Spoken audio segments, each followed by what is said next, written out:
አሁን የምንቀበለው ሰባተኛው ሳምንት ኒቆዲሞስ ይባላል።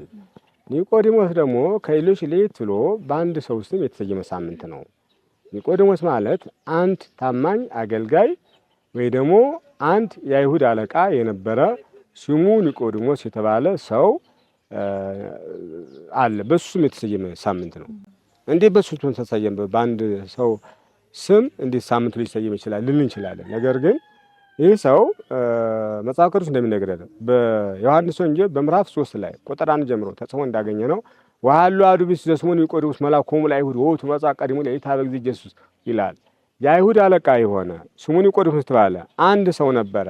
እሱ በሌሊት ወደ ጌታችን መጥቶ ጌታችን ጠየቀው፣ አንተ ከእግዚአብሔር ዘንድ ታዘህ መምህር ሆነህ እንደመጣህ እናምናለን። ካንተ እግዚአብሔር ካደረበትና ከእግዚአብሔር ዘንድ ታዞ ከመጣ በቀር አንተ የምታደርገውን ታምር ማድረግ የሚችል የለም ብሎ በጌታችን ፊት ትክክለኛ የሆነ እምነት እንደገለጠና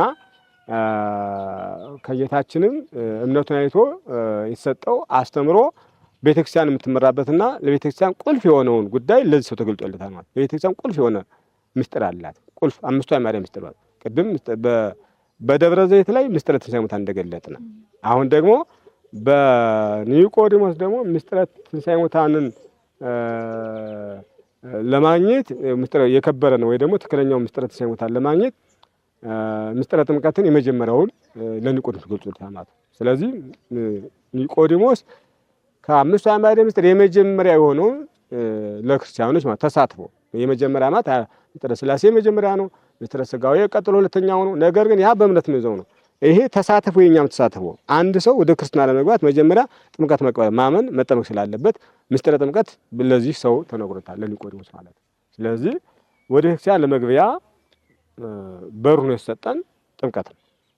ያመነ የተጠመቀ ይድናል፣ ያላመነ ያልተጠመቀ ይፈረድበታል የሚል በማርቆስ ወንጌል ምዕራፍ 16 ቁጥር 14 ላይ ተጽፎ ስላለ ደቀ መዛሙርቱንም አሕዛብን አስተምራችሁ አሳምናችሁ በአብና በወልድ በመንፈስ ቅዱስ እያጠመቃችሁ ደቀ መዛሙርት አድርጓቸው ተብሎ የተነገረውን ጌታችን መጀመሪያ ያስተማረው ለዚህ ኒቆዲሞስ ለተባለ ሰው ነው ማለት ነው።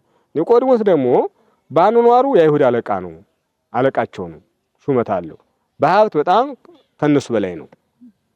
በሊቅነትም ፈሪሳውያን ሳይቀር አንደበታቸውን የሚዘጋ ወይ ደግሞ ለሚጠይቁት ጥያቄ መልስ የሚያሳጣቸው በትክክል ኦሪትን ጠንቆ የሚያውቅ ምሁር ሰው ነበረ። ሶስት ነገሮች አሉ። አንደኛ ምሁር ነው፣ ምሁር ኦሪት ነው። ሁለተኛ ባለጸጋ ነው። ሶስተኛ ደግሞ ሹመት የነበረው ባለስልጣን ነበር ማለት ነው። በስልጣኑም በሀብቱም በእውቀቱም በአግባቡ የተጠቀመ ሰው ነው ማለት ነው። ስለዚህ ሰው እውቀቱንም ስልጣኑንም ሀብቱንም በእግዚአብሔር ፊት ሲያቀርበው ሚዛን የማይደፋና ወይ ደግሞ ለአንድ ቀን ራት ለአንድ ቀን ዳቦ መሆን የማይችል መሆኑን በኒቆዲሞስ በኩል አይተናል ማለት ነው። ከጌታችን ዘንድ ሲሄድ አዎ ሌሊት ሳይቀር እየሄደ ይማር እንደነበር ማለት ነው። በእርግጥም ቀን ስራ ይሰራ እንደነበረ፣ ህዝቡን ይመራ እንደነበረ፣ ህዝቡን ያስተዳድር እንደነበረ መጽሐፍ ቅዱስ ነግሮናል። በተጨማሪ ግን ሌሊት ግን በትርፍ ጊዜው እየሄደ ትምህርቱን ይማር እንደነበረ ይህ ሰው በአንድ በኩል የጊዜ አጠቃቀም ይነግረናል። በሌላ በኩል ሀብትም ንብረትም ስልጣንም እውቀትም በእግዚአብሔር ዘንድ ከእግዚአብሔር የተገኘ እንጂ ከኛ ያልተገኘ መሆኑን የሚያስረዳና እንዲህ ባለሀብት ሳለ እንዲህ ባለስልጣን ሳለ እንዲህ ምሁር ሳለ ሄዶ እውቀቱን በጌታችን ዘንድ ሲለካ ባዶ የሆነ ሀብቱን በጌታችን ዘንድ ሲለካ ባዶ የሆነ ከሰማይና ምድርን ገዝቶ ፈጥሮ የሚገዛ አምላክ ባለጸጋ ስጡኝ የማይ ባለጸጋ ሁሉ የሱ የሆነ አምላክ ፊት ሲታይ ባዶ ነው የሱ ሀብት ማለት ነው። ስልጣኑም ዓለምን በትእዛዝ የሚሰራ የሚፈጥር መላእክትንም ነፋሳትን የሚያዝ ስልጣን ያለው አምላክ ሲታይ ስልጣኑን ባዶ ነው ማለት ነው። ነፋሳትን ማዘዝ የሚችል በባህር ላይ መጓዝ የሚችል ዓለምን በሐሳብ ብዙ ነገር ማድረግ የሚችል የባህር ስልጣን ካለው ጋራ ሲነጻጸር ስልጣኑ ባዶ ማለት ነው። ስለዚህ ምሁርነቱም እንግዲህ ከጌታ ጋር ሲነጻጸር መላእክት በቁጥራቸው የሚቆጠር የራስ ፀጉራችን ቆጥሮ የሚያውቅ ስርዓተ ትንፋሳችን ሁሉ መቆጣጠር የሚችል ሳይነግሩት የሰውን ማንነት ሳይነግሩት ሁሉን ማወቅ የሚችል አምላክ ጋር ሲነጻጸር ወይ ደግሞ የባህሪ እውቀት ያለውና አንብቦ ደክሞ እውቀት የሚያገኝ ሰው ምንም ሊነጻጸር ስለማይ የሁሉ በዞን ባዶ ሆኖ ስለተገኘ ወደ ትክክለኛው ባለጸጋ ወደ ትክክለኛው ሹም ንጉስ ወደ ትክክለኛው አዋቂ ክርስቶስ አዋቂ ብቻ ሳይሆን ራሱ እውቀት ነው። ጥበበኛ ብቻ ሳይሆን ራሱ ጥበብ ነው። ወደ ሱዶ በትክክል ባለስልጣን ነው የሚሉትን ባለሀብት ነው የሚሉትን አዋቂ ነው የሚሉትን ሁሉ መሪ ሆኖ አሪያ ሆኖ ወደ ጌታችን ቀርበው ማወቅ ያለባቸው ማግኘት ያለባቸው እንዲያገኙ ማወቅ ያለባቸው እንዲያገኙ የእግዚአብሔር ልጅ መሆን የሚችሉበት መንገድ ያስተማረ ሰው ስለሆነ ባሪያነት ጠቅሶ ጌታችን ለዚህ ሰው ምስጢረ ጥምቀትን በደንብ ነግሮታል።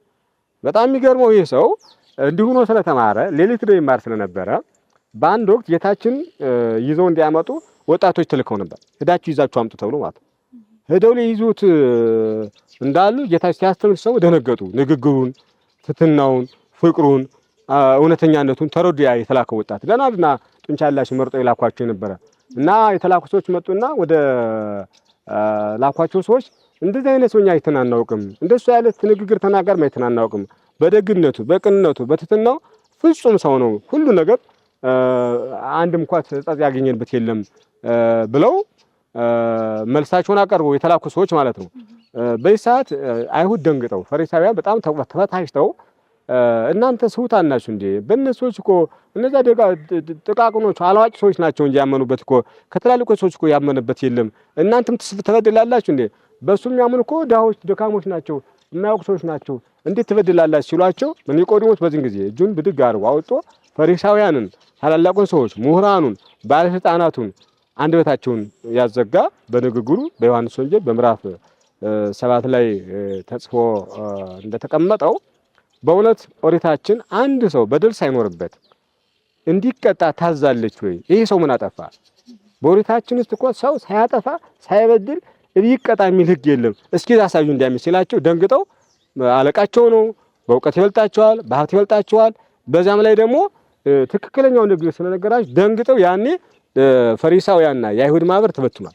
አሁን የአይሁድን ሸንጎ ሳይቀር በእውቀቱም በንግግሩም በእውነተኛነቱም ሲፈታ የነበረ በጌታ ላይ ሲማከሩ አንደበታቸውን ሲጀዘጋ መልስ እያሰጣ ሲበትናቸው እና በዚህ ጊዜ ደንግጠው ኒቆዲሞስ ስላላቸው ጉባኤው ተበትነ ይውላል። አሁን በዮሐንስ ወንጌል በምዕራፍ 7 ላይ የተጻፈ ታሪክ ነው የምነግራቸው። በሌላ ጊዜ አሁንም አይሁድ ፈቃዳቸው ያ ስለነበረ በየትኛውም በዚያም ብለው ካሰቀሉት በኋላ የሞተውን ራሱ ከጲላጦስ ዘንድ ነው ተካሶ ስጋውን ከመቃብር ወደ መቃብር ላወርዶ ልቀርሎ ከመስቀል አወርዶ መቅበር የቻለ ሰው ይህ ሰው ነው ማለት በጣም ታማኝ ሰው ነው። ሰው ከሞተ በኋላ ማን ይቀርባል? የሞተ ሰው ይሾመኛል ላይ ሙቷል፣ ይሸልመኛል ሙቷል፣ ምን ሲያደርግኛል ብሎ ይቀርባል።